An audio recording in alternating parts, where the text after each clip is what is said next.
प्रत्येक विद्यार्थ्याला theory knowledge सोबत प्रॅक्टिकल ज्ञान मिळावे यासाठी व्यावसायिक अभ्यासक्रमांमध्ये इंडस्ट्रियल व्हिजिट हा भाग असतो। ज्याप्रमाणे शाळेत सहल असायची तशीच कॉलेज लाईफ मध्ये इंडस्ट्रियल व्हिजिट असते। साधारण प्रत्येक कॉलेजची इंडस्ट्रियल व्हिजिट आजूबाजूच्या परिसरात एका दिवसापुरताच असते। मात्र नेहमी काहीतरी युनिक करणाऱ्या आमच्या कॉलेजने आमची व्हिजिट चक्क भारतातील फार्मा सेक्टर मधील नंबर 1 सन फार्मा या कंपनीत नेण्याची प्लॅनिंग केली। या कंपनीत व्हिजिट करणे म्हणजे साधी गोष्ट नाही। यासाठी तब्बल 5 महिन्यांची मेहनत आणि प्रॉपर नियोजन आमच्या कॉलेजने केले होते आणि सोबतच गुजरात मधील काही स्पॉट व्हिजिट सुद्धा होत्या, जे तुम्ही या व्हिडिओमध्ये बघू शकता। त्यामुळे व्हिडिओमध्ये अजिबात सोडायचा नाही, शेवटपर्यंत नक्की बघायचा, कारण यात तुम्हाला बघायला मिळेल पृथ्वीवरील स्वर्ग म्हणजेच नीलकंठ धाम, एका मराठी माणसाने बनवलेला जगातील सर्वात उंच पुतळा, आरोग्यवन, जंगल सफारी, त्रिमंदिर आणि त्या नावामागचा इतिहास, भारतातील फार्मा सेक्टर मधील नंबर 1 सन फार्मा इंडस्ट्रियल व्हिजिट, मुकेश अंबानींच्या घरापेक्षा जगातील खाजगी सर्वात महागडं एका मराठी माणसाचं घर लक्ष्मी विलास पॅलेस आणि सोबतच बघायला मिळेल धमाल मस्ती आणि बरंच काही। पण त्याआधी व्हिडिओला लाईक आणि आपल्या चॅनलला सबस्क्राईब करायला विसरू नका। नमस्कार, आपण पाहतात मराठी यशोगाथा। चला तर मग सुरू करूया आपली स्पेशल सिरीज गुजरात डायरीज।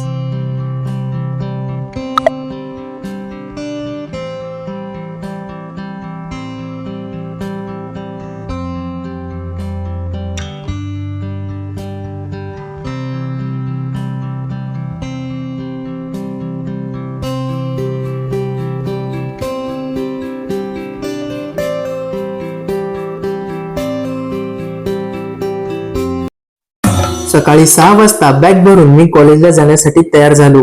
मित्राच्या गाडीवर आम्ही कॉलेजकडे निघालो।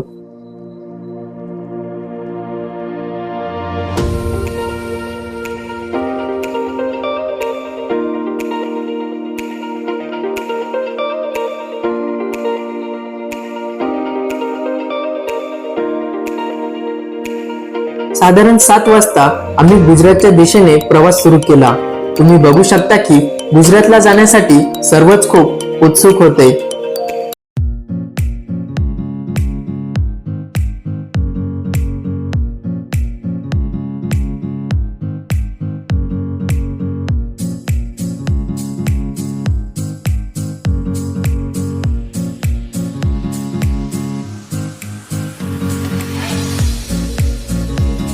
काही वेळेनंतर आम्ही गुजरातमधील एकमेव आणि प्रसिद्ध हिल स्टेशन म्हणजेच सापुतारा येथे पोहोचलो। येथेच नाश्ता देखील केला आणि पुढील प्रवासाकडे निघालो। गुजरातच्या डांग जिल्ह्यातील सापुतारा थंड हवामान, घनदाट जंगल, स्ट्रॉबेरी आणि सर्पगंगा नदीसाठी प्रसिद्ध आहे, जिथे तुम्ही बोटिंग, रोपवे, ट्रेकिंग आणि आदिवासी संस्कृतीचा अनुभव घेऊ शकतात। 6 तासांच्या प्रवासानंतर पोटातील भूक शांत करण्यासाठी आम्ही व्यारा या ठिकाणी गुजराती पद्धतीचे दुपारचे जेवण केले आणि नीलकंठ धामकडे निघालो।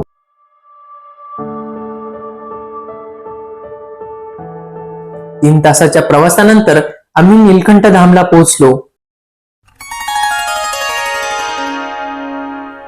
पृथ्वीवरील स्वर्ग काय असतो हे तुम्हाला इथे आल्यानंतर कळेल।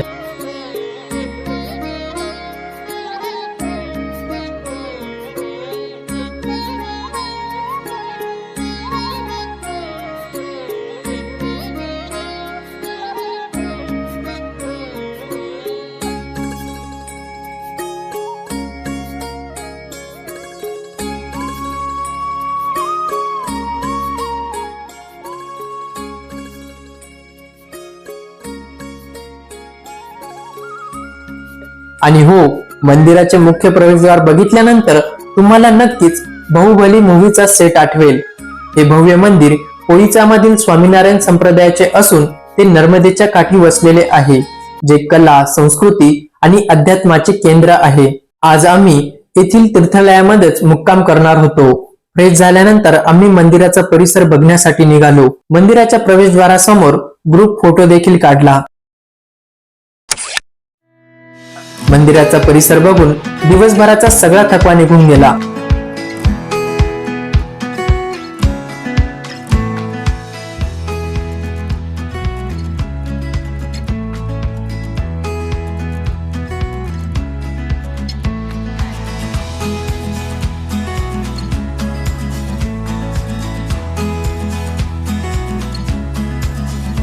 एकशे 5 एकर परिसरात स्वामीनारायण मंदिरासोबतच इतर अनेक देवदेवतांचे मंदिरे आहेत.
मंदिराच्या निलखंठ प्रसादमध्ये गुजराती, पंजाबी आणि चायनीज पदार्थ बघायला मिळतात.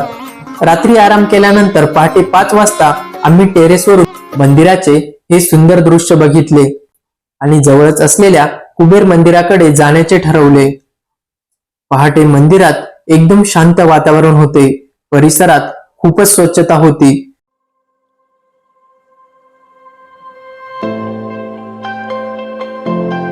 पण अचानक कुबेर मंदिराकडे जाण्याचा प्लॅन आम्हाला कॅन्सल करावा लागला, कारण मंदिरात जाण्यासाठी होडीने प्रवास करावा लागतो. येथे होडी आपल्याला 7 ते 8 वाजता उपलब्ध होते. त्यामुळे फक्त चहा पिऊन आम्ही रूमकडे परतलो. या परिसरातील मुख्य आकर्षण म्हणजे सहजानंद युनिव्हर्स आहे.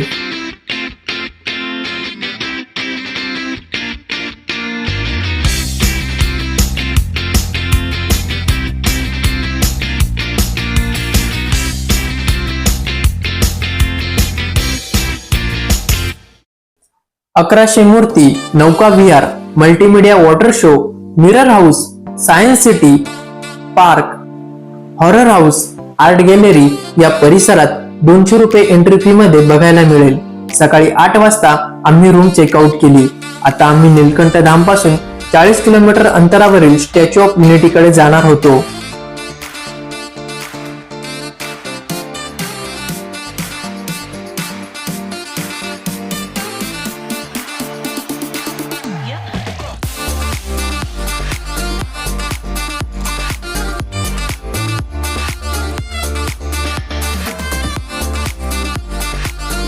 जाताना आम्हाला नर्मदा नदीचा परिसर दिसला.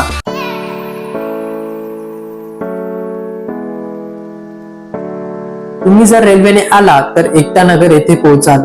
इथूनच तुम्हाला खासगी बसने थेट स्टॅच्यू ऑफ युनिटीला जाता येईल.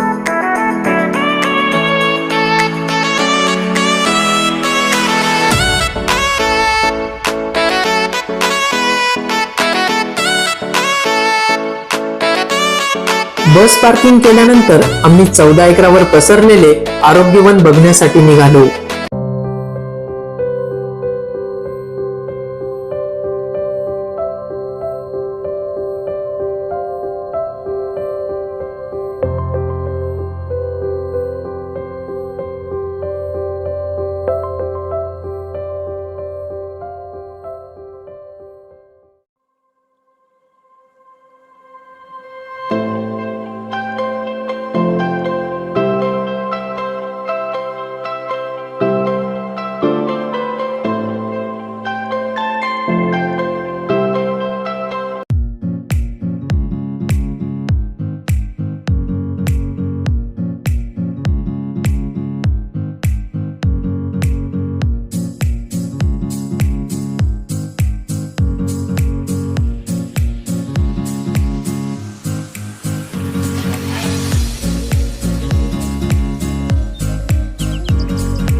या परिसरात आपल्याला औषधी वनस्पती, सुगंधी वनस्पती, योग आणि ध्यान केंद्र बघायला मिळेल.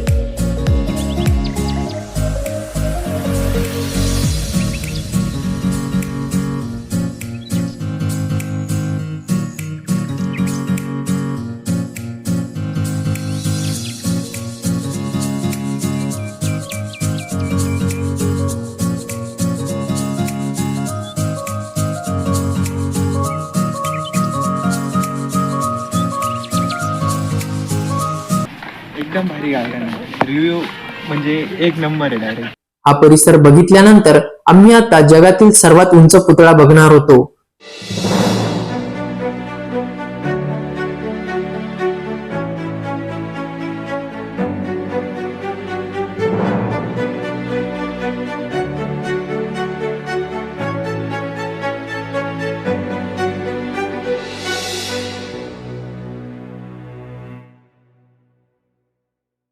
येथे नॉर्मल तिकीट हे 380 रुपये आणि एक्सप्रेस एंट्री तिकीट हे 1030 रुपये इतके आहे.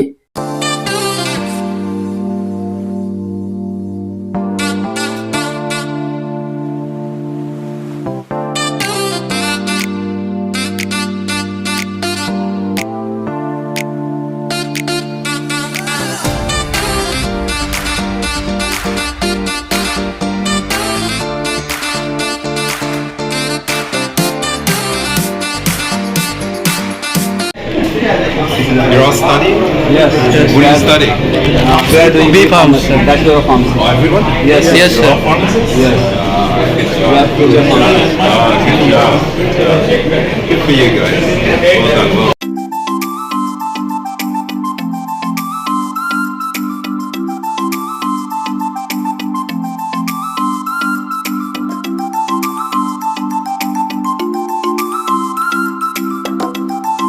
या परिसरात फूड कोर्ट देखील आहे. आता आपण आलेलो आहे स्टॅच्यू ऑफ युनिटी येथे. सर्व कॉलेजचे पोरं व पोरीसोबत आलेले आहेत. माझ्यासोबत हर्षल गिरी, अक्षय आहे. या स्टॅच्यूची हाईट आहे 594 फूट आणि 182 मीटर. हा पुतळा धुळ्यातील महाराष्ट्र भूषण राम सुतार या मराठी माणसाने तयार केला आहे. सरदार वल्लभभाई पटेल यांच्या स्टॅच्यू ऑफ युनिटीचे 31 ऑक्टोबर 2018 मध्ये पंतप्रधान नरेंद्र मोदी यांच्या हस्ते लोकार्पण झाले होते. 182 मीटर उंच असलेला हा पुतळा बनवण्यासाठी 42 महिन्यांचा कालावधी लागला होता. पुतळ्याच्या पायथ्याशी असलेल्या संग्रहालयात सरदार पटेल यांचा जीवन प्रवास बघायला मिळेल.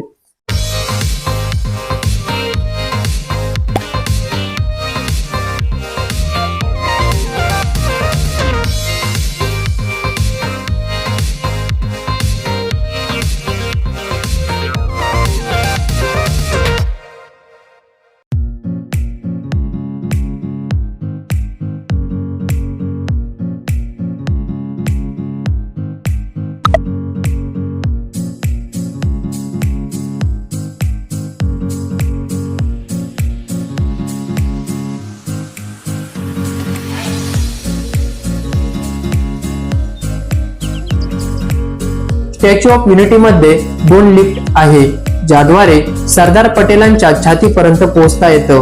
हा पुतळा बनवण्यासाठी 3000 कोटी रुपये खर्च आला होता.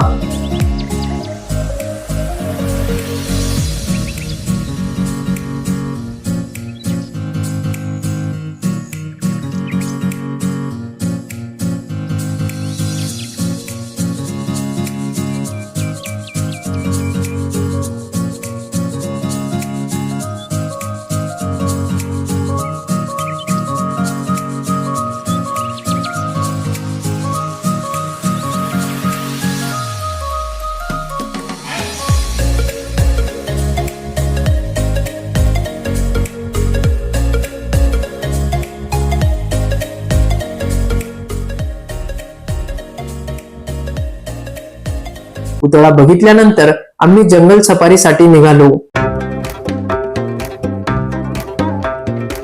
375 एकरामध्ये पसरलेलं हे एक मोठं उद्यान आहे, जिथे आफ्रिका, ऑस्ट्रेलिया, आशिया आणि अमेरिकेतील 186 पेक्षा जास्त प्रजातीचे प्राणी आहेत.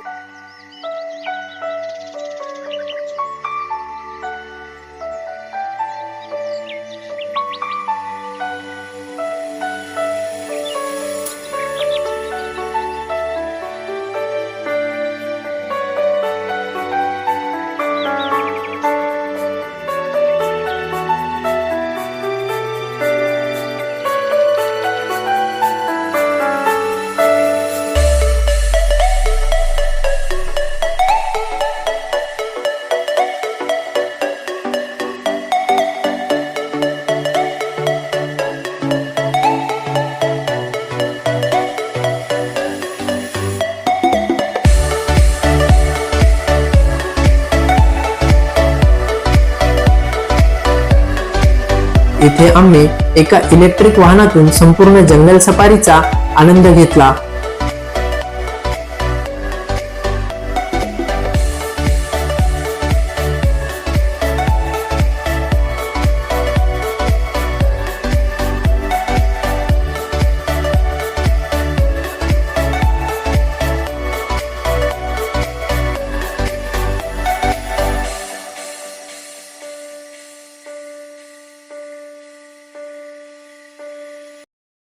जंगल सफारी झाल्यानंतर आम्ही वडोदरा येथील त्रिमंदिर बघण्यासाठी निघालो.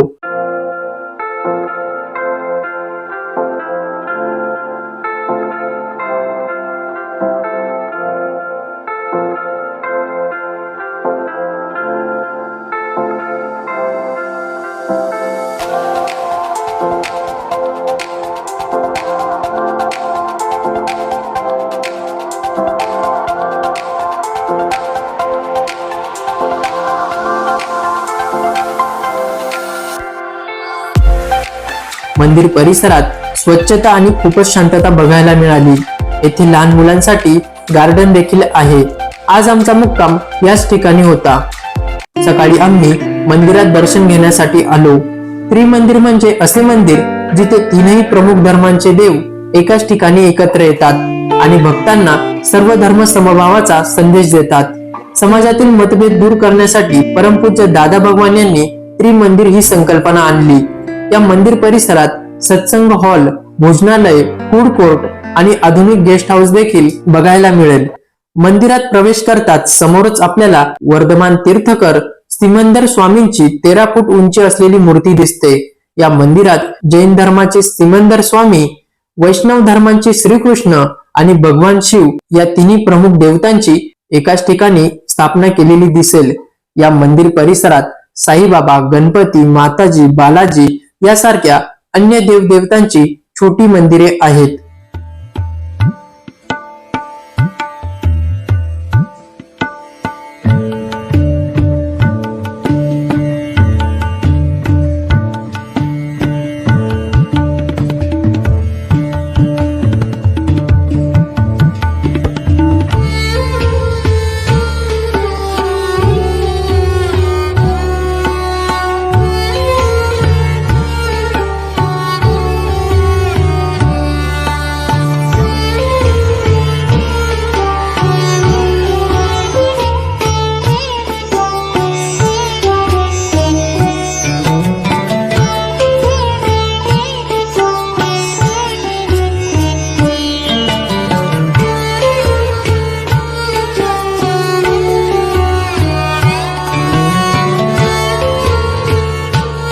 त्रिमंदिर सारखी 24 मंदिरे भारतात बनवण्याचे परमपूज्य दादा भगवान यांचे स्वप्न आहे.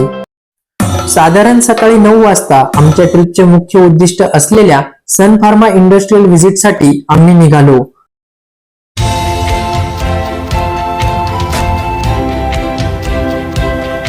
सन फार्मा बद्दल सांगायचं झालं तर फक्त ड्रग्ज विकून दिलीप सांगवी यांनी सन फार्माला नॅशनल नाही तर इंटरनॅशनल ब्रँड बनवले. सर्व कंपन्या मोठ्या प्रमाणात अँटीबायोटिक्स आणि पेनकिलर बनवत होत्या. मात्र सर्वात इग्नोर कॅटेगरी पण मोठी डिमांड असलेल्या सायकेट्रिक ड्रग सोबत दिलीप सांगवी यांनी 1983 मध्ये सन फार्मा कंपनीची सुरुवात केली आणि ही स्ट्रॅटेजी वापरून त्यांनी लो कॉम्पिटिशन कॅटेगरीतल्या ड्रग्जना टार्गेट करत सन फार्माला भारतात फार्मा सेक्टरमध्ये नंबर 1 ब्रँड बनवले. 40 मॅन्युफॅक्चरिंग साइट्स, 100 पेक्षा जास्त शहर, प्रत्येक मिनिटाला 1000 पेक्षा जास्त प्रिस्क्रिप्शन आणि 10,000 करोड प्रॉफिट सोबत सन फार्मा आज फार्मा सेक्टरवर राज्य करत आहे.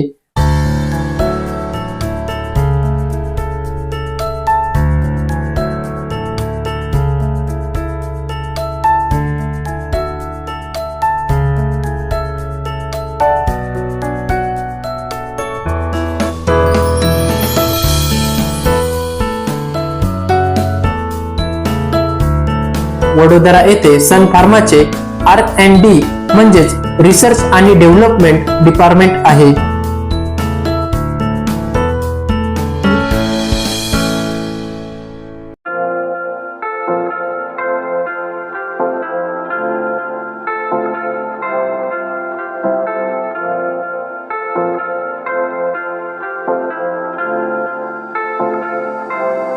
सुरुवातीला कॉन्फरन्स हॉलमध्ये कंपनीचे HR आणि त्यांच्या टीमने आमच्याशी संवाद साधला. कंपनीची माहिती आणि सामाजिक कार्य याविषयी त्यांनी प्रेझेंटेशन दिले. 2 ग्रुपमध्ये आमच्या व्हिजिटला सुरुवात झाली.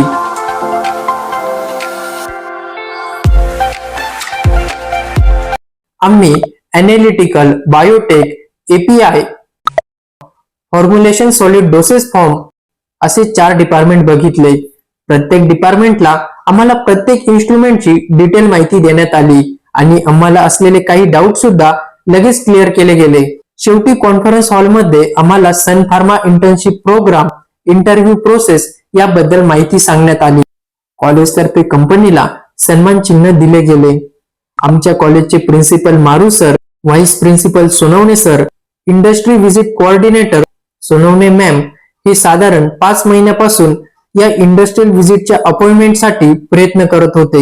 त्यांच्या सोबतच Bhadane ma'am, Aher sir, Shelar sir, other teaching and non teaching staff आणि संस्थेच्या मदतीमुळेच ही इंडस्ट्रियल व्हिजिट निर्विघ्नपणे आणि यशस्वीरित्या पूर्ण झाली. खरंच या इंडस्ट्रियल व्हिजिटचा अनुभव प्रत्येकासाठी नवीनच होता. अशा प्रकारे आमची सन फार्माची व्हिजिट ही पूर्ण होते.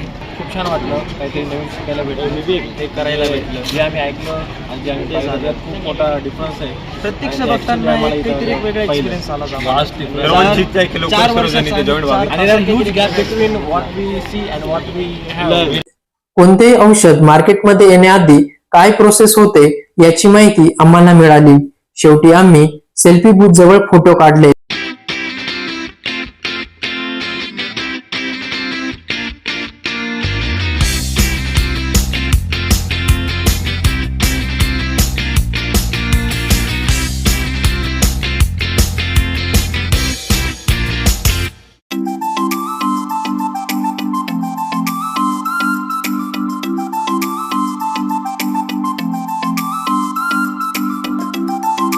लक्ष्मी विलास पॅलेस, ज्यांचं की सयाजीराव गायकवाड यांचं ते पॅलेस आहे आणि आता आपण ते व्हिजिट करणार आहोत. व्हिजिट पूर्ण झाल्यानंतर आम्ही लक्ष्मी विलास पॅलेसकडे निघालो.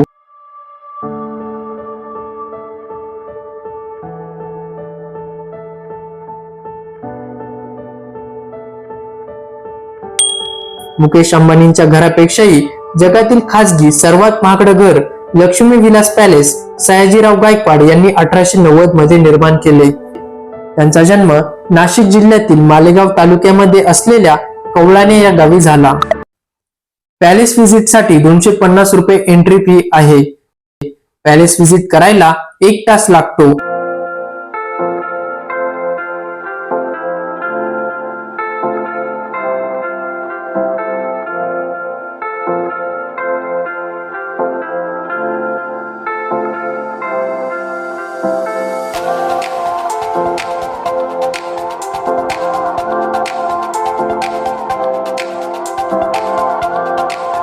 पर्यटकांसाठी सकाळी 10 ते 5 वाजेपर्यंत एंट्री सुरू असते. हा राजवाडा लंडन मधील बकिंगहॅम पॅलेस पेक्षा 4 पट मोठा असून यात 170 खोल्या, भव्य हॉल आणि बाग आहे. अंदर ना फोटोग्राफी अलाउड नहीं, कोई भी प्लीज अंदर फोटो मत लेना. सिर्फ आपको यहाँ पे लेना है तो बाद में आओगे तो आपको लेना तो ले सकते हो, अंदर अलाउड नहीं. तो सबसे पहले लक्ष्मी विलास पैलेस में आप सभी का हार्दिक स्वागत है. आप जो देख रहे हो वो लक्ष्मी विलास पैलेस महाराजा सयाजीराव गायकवाड़ थर्ड थे. उन्होंने उनके वाइफ के नाम से ये पूरा पैलेस बनवाया था. उनके वाइफ का नाम है महारानी लक्ष्मीबाई. वो तंजावुर के राजकुमारी थे. ये पैलेस का जो काम है वो 1878 में शुरू हुआ था और 1819 में पूरा हुआ. ये पूरा पैलेस बनवाने में 12 साल लगे थे. ये पूरा पैलेस जैसे कि इंडो साधनिक स्टाइल से बनवाया गया है. तो इसके ऊपर का जो डोम है ना वो अलग अलग धर्म से बनाया गया है. तो उसका सेंटर का डोम है, देखो सेंटर ऑफ पैलेस, वो राउंड में जो गुम्बज है ना उसका सेंटर में वो मराठी टाइप से बनवाया गया था. क्योंकि सयाजीराव महाराज है वो मराठी थे, तो ये महाराज का मुख्य द्वार है. तो उस टाइम पे क्या था, ये पूरा पैलेस जैसे कि 2 लोग यूज़ करते थे, सयाजीराव महाराज और महारानी लक्ष्मीबाई. तो ये पैलेस को उस टाइम पे ना 3 हिस्सों में बांटा गया था. तो पैलेस का जो लास्ट का हिस्सा है जहाँ से हम आए ना वहाँ पर, तो वो लास्ट है दरबार हॉल. तो हम लास्ट में जाएंगे दरबार हॉल. और जैसे कि सेंटर का मैं आपको बताया महाराज का मुख्य प्रवेश द्वार है, और वहाँ का लास्ट का जो हिस्सा है ना, वहाँ पे देखो गाड़ी पड़ी है, वो जनान खाना है। तो पहले के टाइम में क्या था, वहाँ पे ओनली लेडीज़ के लिए एंट्री था और किसी के लिए वहाँ पर एंट्री नहीं था। तो ये पैलेस ना ज़्यादातर जैसे कि स्टोन से बनवाया गया है। तो ऊपर ना आपको रेड कलर के जो स्टोन देखने को मिल रहे हैं वो सारे ना आगरा से लाए गए थे, और जो भी सारा मार्बल है वो सारा इटाली से लाया गया था। मीन्स के ये पूरा पैलेस इटालियन मार्बल से बनवाया गया। तो ये पैलेस के सबसे पहले जो आर्किटेक्ट थे वो मेजर चार्ल्स मंट थे, वो लंदन से थे। तो ये पैलेस का काम ना जब शुरू हुआ पूरा पैलेस बनने को, तब इसकी हाइट थी 6 फीट पे इसका हाइट पहुंचा था। तब इसके आर्किटेक्ट थे मेजर चार्ल्स मंट। तो उनको ऐसा लगा कि ये पूरा पैलेस ना गिर जाएगा, तो उन्होंने यहाँ पर सुसाइड कर लिया था। फिर उसके बाद रॉबर्ट चिज़लॉम नाम के आर्किटेक्ट थे, वो भी लंदन से थे। तो उन्होंने फिर ये पूरा पैलेस का काम पूरा किया, और ये पैलेस अभी भी प्रेजेंट में खड़ा है। तो ये पैलेस को 130 ईयर्स हो गए। तो अभी भी रॉयल फैमिली ऊपर रहते हैं। तो अभी के प्रेजेंट महाराज का नाम है महाराजा समरजीत सिंह गायकवाड़, और अभी के प्रेजेंट महारानी है राधिका राजे गायकवाड़। वरती ना त्यांच्या पुन्हा प्रायव्हेट रेसिडेन्स आहे। विजिटसाठी ना फक्त खालचंच आहे, ग्राउंड फ्लोर आहे विजिटसाठी फक्त। फ्लोर पासून ते राहतात का वरती? हां, वरती आहे पूर्ण सगळं महाराजांचे आहे, त्यांचे प्रायव्हेट रेसिडेन्सी वगैरे राहतात ते वरती पण? हाँ, आता भी रहता है। वरती गाड़ी पड़ी है महाराजा की। ये जो गार्डन है, तो लंदन का जो बकिंगहम पैलेस है उसकी ये गार्डन की ना डिजाइन की गई है। तो ये गार्डन की डिजाइन की गई थी, उसके जो आर्किटेक्ट थे वो विलियम गोल्डरिंग थे। और सेंटर में आपको जैसे कि एक लेडी का जो स्टैचू देखने को मिल रहा है, वो ना एक इजिप्शियन लेडी है। तो उसके सिर पे जो बच्चा है उसका नाम है मोजेस। तो उन्होंने वो बच्चे को नायल नदी में समर्पित किया था। उसके बाद वो जो बच्चा है वो इजराइल का लीडर बना, मीन्स के किंग बना। तो वो स्टैचू में पूरा एक हिस्ट्री है। और उसके बैक साइड के ऊपर देखो, आपको ग्रीन कलर का वो लैंप पोस्ट देखने को मिल रहा है ना, वो लैंप पोस्ट है, वो स्कॉटलैंड से लाया था। उसके सेंटर में SRG मतलब सर सयाजीराव गायकवाड़ उनका शॉर्ट नेम है। तो यहाँ से आपको नहीं दिखेगा, तो हम लास्ट में जाएंगे दरबार हॉल, वहाँ पर ना आपको सभी क्लासेस के ऊपर महाराज का नाम लगा हुआ है। राजवाड्याचा काही भाग विवाह सोहळ्यांसाठी आणि चित्रपटांच्या शूटिंगसाठी वापरला जातो। गायकवाड घराण्याचे वंशज समरजीत सिंह गायकवाड आणि त्यांचे कुटुंबीय आजही या राजवाड्यात राहतात।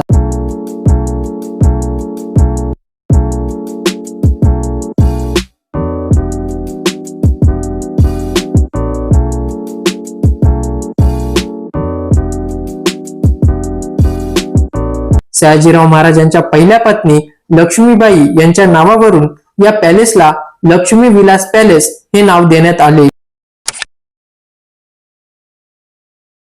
आता नियोजनानुसार आम्ही सगळे स्पॉट व्हिजिट केले होते आणि खरोखरच हा एक अनोखा अनुभव होता। मागच्या वर्षी गुजरात प्रमाणेच कॉलेजने आमची ट्रिप गोव्याला अरेंज केली होती। याविषयीच्या सविस्तर व्हिडिओची लिंक तुम्हाला डिस्क्रिप्शन मध्ये मिळेल। लक्ष्मी विलास पॅलेस बघितल्यानंतर आम्ही परतीचा प्रवास सुरू केला।